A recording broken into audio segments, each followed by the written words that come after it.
Nah, saya tahu tulisannya terbalik, tulisannya flow, F-L-O-W, flow ya. Ini buku tahun 90-an yang saya suka sekali, tapi membacanya sedikit banget. Jadi seluruh isi buku ini mungkin saya cuma baca 25% barangkali, lompat kanan kiri, bacanya berat ya. Tapi buku ini keren banget. Jadi teori flow, mengalir ya, flow. Atau saya terjemahkan hanyut, adalah teori tentang bagaimana kita lupa akan diri kita dan hanyut dengan pekerjaan kita. Profesor Mihaly Csikszentmihalyi, saya ulangi, Profesor Mihaly Csikszentmihalyi adalah profesor dari University of Chicago ya, yang melakukan riset tentang happiness, kebahagiaan orang. Nah, ini keren ya. Jadi profesor ini salah satu riset terbesar dalam happiness ya. Jadi dia ini mengasih alat di bajunya orang gitu, wah saya kira ribuan orang ya, saya nggak tahu berapa kali. Lalu dia dikasihin dalam waktu yang random, didit gitu. Ketika bunyi, orang itu harus mengambil bukunya, mencatat ini jam berapa dan apa yang sedang saya kerjakan. Lalu diberikan beberapa state condition, pertanyaan-pertanyaan, dan dia harus menjawab dengan beberapa tanda. Itu dilakukan selama beberapa saat dan dari jumlah orang yang sangat banyak. Lalu dia mulai meriset, apa sih yang disebut dengan kebahagiaan itu. Nah, ini temuannya keren banget ya. Temuannya itu bicara bahwa orang itu ternyata ketika dia hanyut dengan pekerjaannya, itu mengalami happiness yang sangat tinggi. Nah, dia bilang bahwa happiness ini mulai dari orang mancing, diem, tenang gitu ya, naik sepeda motor balap, wah gitu ya, sampai dengan orang yang sedang pijat, enak, nikmatnya pijat ya. Bahkan orang yang sedang naik gunung ya, bahkan orang yang sedang kerja, atau seorang sales yang jualan ya. Ketika bahasanya Mihaly Csikszentmihalyi, kita berada di dalam flow state ya, flow state, kita mengalami flow, maka yang terjadi adalah kita melupakan waktu dan beberapa karakteristik yang ada. Ini menarik nih ya. Biasanya orang itu berada di saat itu. Jadi dia tidak memikirkan masa depan, tidak melamun masa lalu, tapi betul-betul berada di saat itu ya. Lalu yang kedua, biasanya effort yang dia hasilkan ketika dia bekerja lebih keras, itu langsung tampak hasilnya. Jadi gini, kalau saya bekerja dengan lebih keras gitu ya, tadi pagi saya jam 4 bangun ya, saya bikin materi gitu ya. Dan saya melihat, dalam 1 jam materi saya udah jadi dengan lebih bagus daripada sebelumnya. Nah, itu saya merasa nyaman sekali. Saya mengalami flow ya. Saya mengalami flow. Nah, ada dampak lain, yaitu kalau orang itu sedang wah, saya kelihatan banyak temen nih. Terima kasih. Ya. Oh, Pak Anton Teddy lagi di online. Mau join, Pak? Wih, dadaan ini kan biasanya selalu ditantang begitu. Ayo dadaan. Apakah suara Pak San bisa didengar? Waduh, apakah suara saya bisa didengar? Oke, berarti suara saya oke. Pak Anton mau join saya? Nah, ini. Kalau oke, nanti saya join sebentar lagi. Jadi, flow ini ya, ketika kita mengerjakan sesuatu ya, masuk diri kita ya. Ketika kita improve, kita kerja lebih keras, hasilnya lebih keras ya. Tetapi ketika kita slow down ya, hasilnya kelihatan lebih pelan. Nah, ini kita mendapat feedback langsung ya, dan kita terjun ke dalam sana. Jadi ini bagaimana flow itu terjadi. Dan kalau Anda ketik flow gitu ya, wah, atau Anda baca apa saja ya. Oke, saya utak-atik lagi. Oke, Pak Anton, silakan diutak-atik dulu. Mungkin masih ada yang tidak tepat di sebelah sana. Tapi flow state ini membuat kita itu merasa nyaman.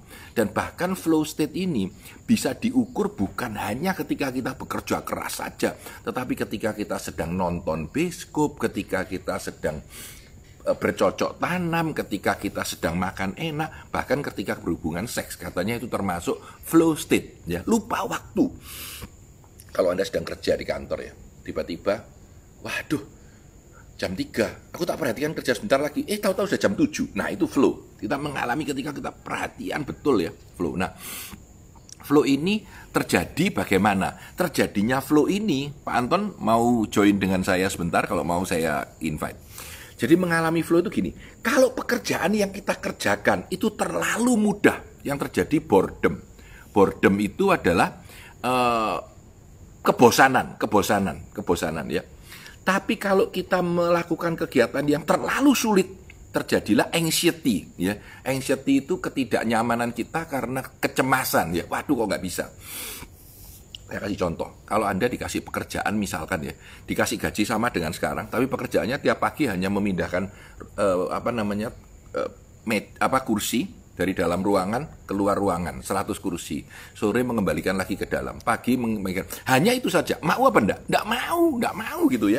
Tapi kalau Anda melakukan sesuatu yang terlalu sulit, disuruh membetulkan mobil dan lain-lain, ya mungkin juga Anda stres karena nggak bisa. Nah, ini yang terjadi. Jadi kita ketika mengalami flow state, maka pekerjaan yang kita kerjakan itu persis mampu kita kerjakan. Dan sedikit lebih sulit biasanya. Sedikit lebih sulit dari standar kita. Nah, pada titik itu kita akan mengalami flow state. Pak Anton, selamat pagi. Pagi. Suara saya kedengeran, Pak? Cukup jelas, Pak. Suara dan gambarnya bagus, Pak. Ya. Saya di luar ruangan, Bapak di dalam ruangan. Iya. Pak, ini nggak janjian loh ya. Jadi teman-teman, ini nggak janjian. Jadi kebetulan saya sedang mereview buku namanya Flow, Pak. Flow itu adalah ketika kita hanyut dengan pekerjaan kita. Di mana Pak Anton ketika sekarang ini setiap hari 8 kali IG live ya. Itu dia hanyut dengan pekerjaannya. Kenapa hanyut? Karena apa yang dia kerjakan, dia mampu mengerjakannya. Dan tantangannya kadang-kadang sedikit lebih sulit. Itu akan membuat dia teremosi untuk naik. Karena itu sales. Kalau tahun ini 100%, diharapkan tahun depan naik 20%, jadi 120%. Supaya kita punya semangat untuk berjuang dan mencapai target itu ya.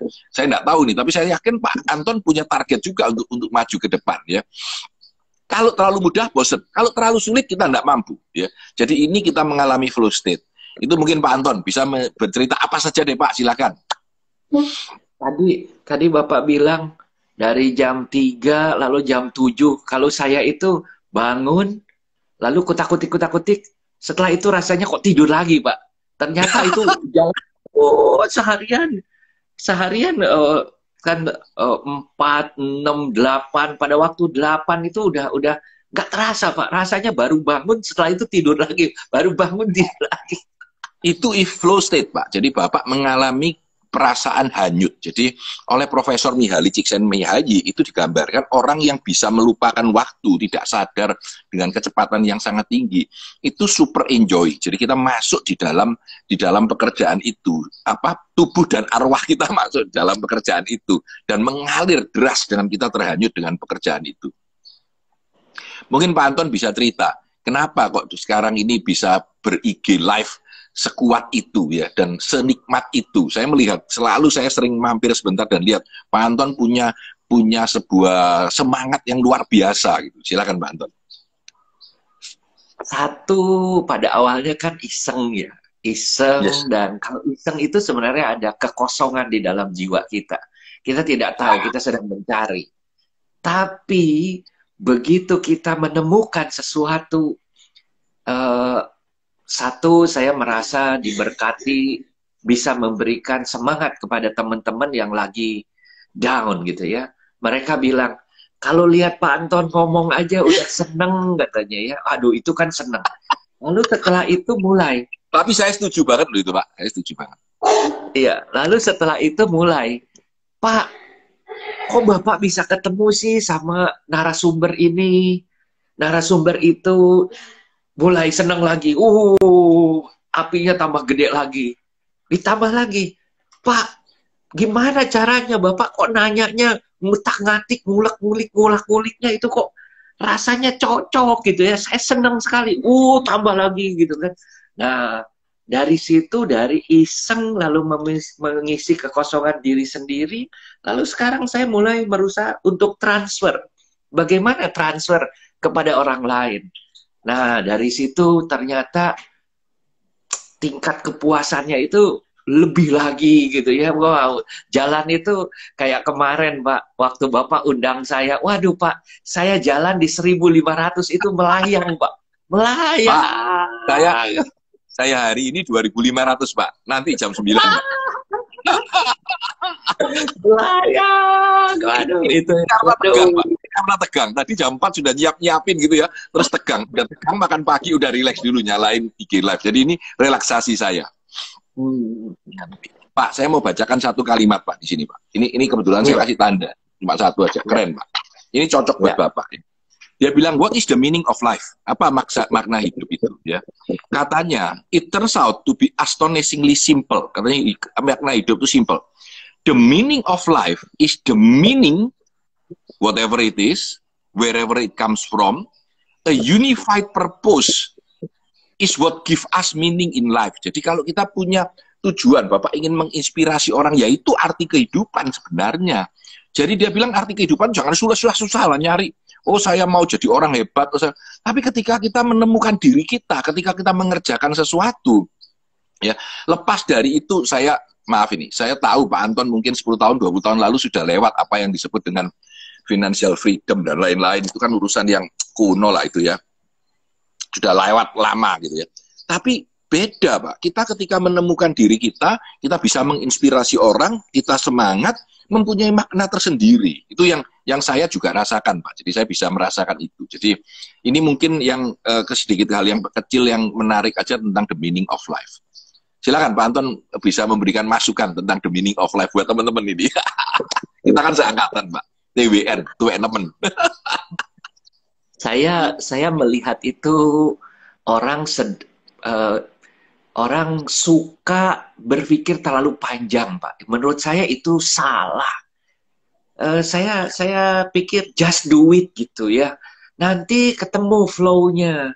Kalau ini dipikirin, ini dipikirin, ya enggak maju-maju, Pak. Dan itu akhirnya apa? Kita tidak bisa contribute kepada yang lain. Orang seringkali berpikir, oh saya mau jadi kayak Pak San. Begitu ngomong, orang melongo, dengerin Pak San ngomong, nggak ngerti juga pokoknya seneng gitu ya. Dengerin Pak Anton ngomong kalau itu, bukan saya. Oke, monggo. Saya itu nggak usah pikirin, itu kan Pak San. Kita gitu ya, jalan aja. Saya sekarang itu orang kan lagi stres ya Pak ya. Saya jadinya selalu bilang, sudah, kamu suka apa? Staff saya bilang, saya ini suka makanan bikinan ibu saya suka kangen. Terus saya bilang, enak nggak? Enak. Istri kamu bilang enak nggak? Enak. Istri kamu bisa bikin nggak? Nggak bisa. Kalau gitu belajar sama mama. Gimana? Pak, setelah belajar dengan segala macam kesulitan, ditambah lagi dengan tekanan sekarang COVID-19, penghasilan berkurang, itu kan emosinya naik, Pak. Survivalnya naik. Dia mungkin sekarang sudah mulai jualan yang tadinya itu adalah sekilo sehari. Sekarang, Pak, sudah 6 kilo, lalu mentok. Lalu saya bilang, kalau kamu udah 6 kilo mentok, lakukan sesuatu. Tapi takut nggak laku. Nah ini mulai kan. Jadi cuma mau kasih gambaran bahwa kita melangkah satu, ada persoalan satu. Melangkah satu lagi, ada persoalan lagi. Ada lagi. Tetapi pada waktu kita look back, kita sudah melakukan tahapan seperti itu, baru kita kaget. Loh, kita udah sampai di atas ya. Udah sampai. Kemarin saya senang sekali pada waktu dia mengatakan, saya nawarin ke toko untuk titip jual, Pak. Sekarang itu susah sekali, Pak. Kita titip jual itu nggak suruh dia bayar loh. Kalau laku, dibayar. Baru bayar. Lalu dia bilang, yang ini tuh beda. Kalau yang lain, ya nanti ya, ini ya, itu ya menolak halus. Kalau ini bilang, saya coba dulu. Coba. Lalu rupanya cocok. Lalu sekarang, dia dipajangnya itu di paling atas, Pak. Aduh. Itu kan menjadikan dia nah, itu. Makanan jadi, apa itu, Pak? Sambal kacang, Pak. Kayak buat itu, Pak, buat kalau orang Jawa Timur itu kayak pecel. Iya itu. Waduh, saya bilang, saya kan cerewet soal makan. Kalau soal rasa itu saya cerewet. Kalau soal makan sebenarnya makan apa aja kan. Kalau cowok itu kan selama yang bikin istri, anak, mana berani komplain ya, Pak ya. Ya baru ngehnya belakangan Pak ya toh, nggak berani komplain Pak. Iya, nah kalau yang dari lain-lain kan kita mesti komplain karena kalau kita bilang biasa-biasa saja lalu kita bilang enak lalu dia merasa gimana kan repot. Lebih baik kita ngomong, coba perbaiki lagi, coba perbaiki lagi. Nah begitu kita puas dia berani ke yang lain dan ternyata ini. Jadi saya mulai dari hal-hal sekarang itu yang kecil-kecil, kecil-kecil. Kemarin bikin reseller, Pak. Bikin Oke. reseller. Satu yang punya produk, satu yang nggak punya produk, Pak. Dikumpulin. Aduh, saya apa ya? eh Terharunya itu apa sih, Pak? Udah lewat lagi gitu, Pak. Kalau Itu ditanya, bahasa Jawanya ternyuh. ah, iya, Ternyuh. Ya itu kan? ibaratnya ya, Pak ya. Kalau saya boleh ngomong, kalau saya dapat duit 1 miliar, itu sudah tidak ada apa ya, Pak ya, nggak nendang gitu ya, Pak ya. Eh, Bisnis rugi 5 miliar, itu perasaan udah sekarang tuh udah biasa karena udah mengalami gitu. Tapi kayak kemarin, Pak, begitu saya launching, yang daftar cuma 200, Pak. Tapi senengnya, waduh, kayaknya gimana gitu ya. Karena ada satu level baru lagi. Itu yang mungkin kadang-kadang kita bukan lihat lagi nilainya ya, Pak ya. Sesuatu itu bukan udah nggak ada nilainya lagi. Itu tuh, Pak. Jadi seneng banget. Kalau saya bangun pagi ngintip-ngintip, pasar lagi ngapain? Pak, aku baca sedikit ya Pak ya. Ini terakhir kali untuk buku ini supaya komplit aja. Dia bilang flow itu apa sih? Saya langsung terjemahkan aja ya. Yang pertama, flow itu terjadi ketika kita mengerjakan sebuah pekerjaan yang harus kita kerjakan, ya. Yang kita merasa tertarik untuk mengerjakannya. Ini yang pertama. Yang kedua, kita mampu konsentrasi dengan apa yang kita kerjakan. Yang kedua, ya. Dan yang ketiga, konsentrasi itu bisa karena apa yang kita kerjakan, tujuan dan langkahnya jelas buat kita. Buat orang lain mungkin belum jelas, tapi jelas buat kita. Dan yang keempat, terjadi langsung feedback, langsung atau tidak langsung. Jadi Bapak ketika kemarin melakukan, mungkin orang itu, wah senengnya banget ketika dapat cara berjualan baru, itu dapat feedback. Bapak langsung merasakan saya dapat feedback, itu yang keempat. Yang kelima, dengan effortless involvement, ya, itu kita menghilangkan semua worry dan frustration of daily life. Jadi ketika Anda melakukan itu, tiba-tiba rasa bingung hidup, besok cari duit apa atau apa, itu lupa semua, itu hilang. Itu yang kelima. Dan yang keenam, the experience, pengalaman itu membuat kita mempunyai sense of control terhadap apa yang kita lakukan, ya. Dan yang ketujuh, diri kita hilang, ya. Tetapi kita merasa menjadi powerful, ya, ketika pekerjaan itu selesai. Dan yang terakhir, kedelapan, penutupnya, the sense of duration of time is altered. Jadi durasi waktu itu berubah. Jadi gini, ada satu yang poin yang menarik. Kedelapan tadi durasi berubah. Bukan berarti jadi lebih pendek semua loh, Pak. Jadi Bapak kalau tahu orang lompat tinggi ya, ciung, kepalanya berputar 6 kali ya. Itu dari lompat sampai jatuh itu cuma sekian detik, Pak. 2 detik, 3 detik selesai gitu ya. Tapi buat dia 2 detik itu mungkin rasanya buat kita seperti setengah jam. Jadi dia menikmati setiap geraknya. Ya. Itu alter time. Alter time tidak selalu berarti 1 jam menjadi terasa 5 menit. Bukan itu saja. Tapi kadang-kadang 5 menit karena kita begitu menikmatinya, itu bisa terasa setengah jam gitu ya. Di dalam altered mind kita. Itu tentang flow, Pak. Jadi sekedar supaya melengkapi review buku sederhana tentang flow dari Mihaly Csikszentmihalyi. Pak, satu kalimat terakhir, Pak, buat teman-teman, Pak. Ini supaya tambah semangat di masa COVID-19 ini. Kita sudah sampai, Surabaya sudah mulai dibuka PSBB-nya, tapi masih dalam protokol-protokol yang cukup sulit ya. Saya melihat akhir-akhir ini banyak optimisme bahwa segalanya akan berjalan lebih cepat daripada prediksi semula. Silakan Pak Anton. Saya mau sharing itu adalah mindset harus positif dulu. Ini yang saya lihat teman-teman itu mengeluh. Kemarin saya membuat konklusi setelah 9 minggu maraton live IG. Terima kasih Bapak kasih input ke 9 saya. minggu. Kurang 9 kurang minggu, lebih. Pak. Sudah berapa ratus, Pak? Kemarin 200 kemarin. 300 plus, 330-an. 330. 330. Ya. Dan saya sudah berusaha untuk ngerem, tapi kembali nggak bisa karena saya mengatakan ini kan tuker-tukeran ya Pak ya.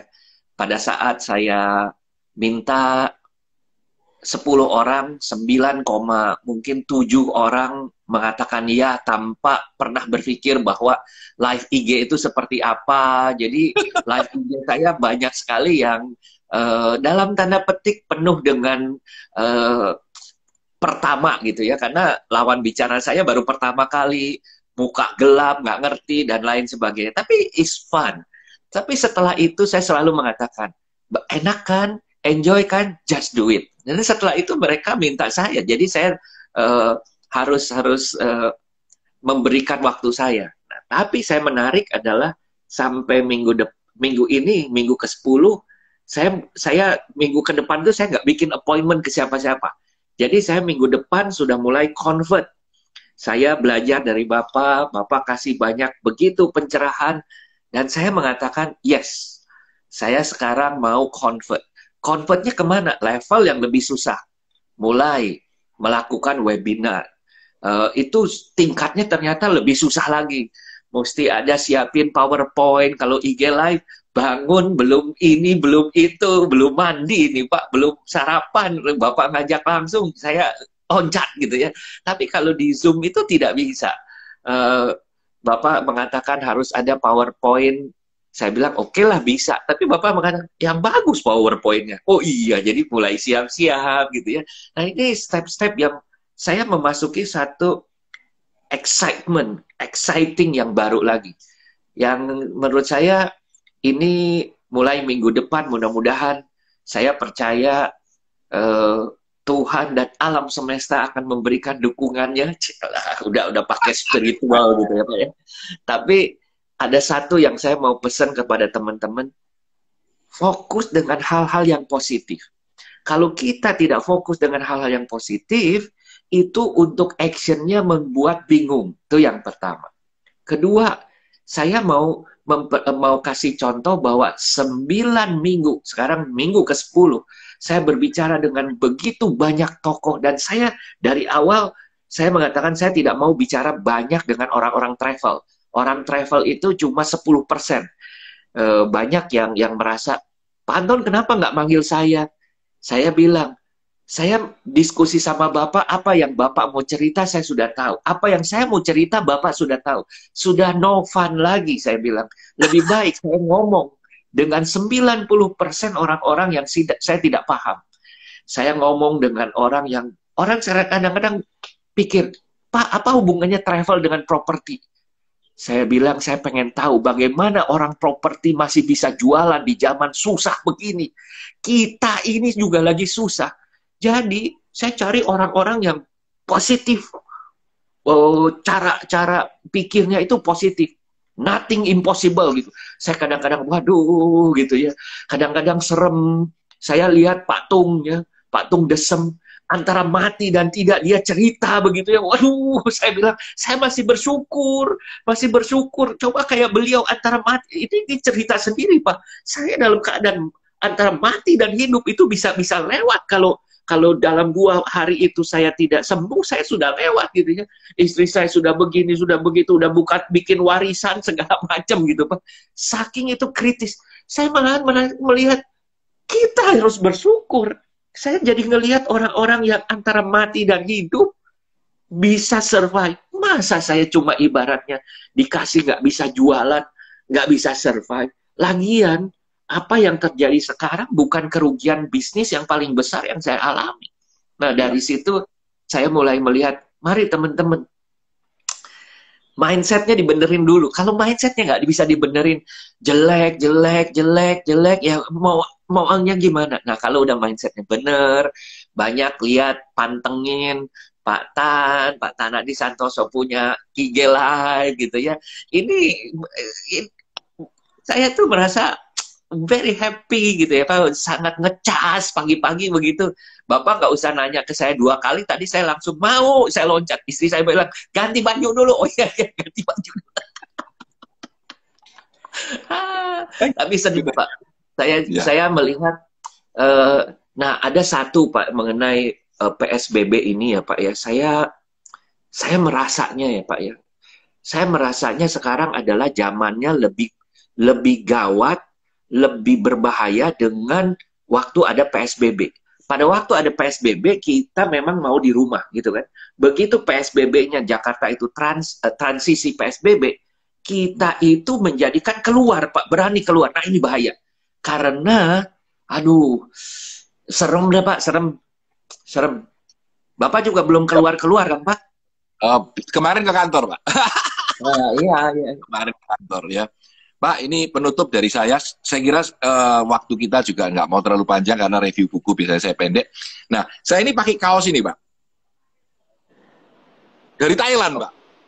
Oke. Ini karena kangen jalan-jalan, Pak.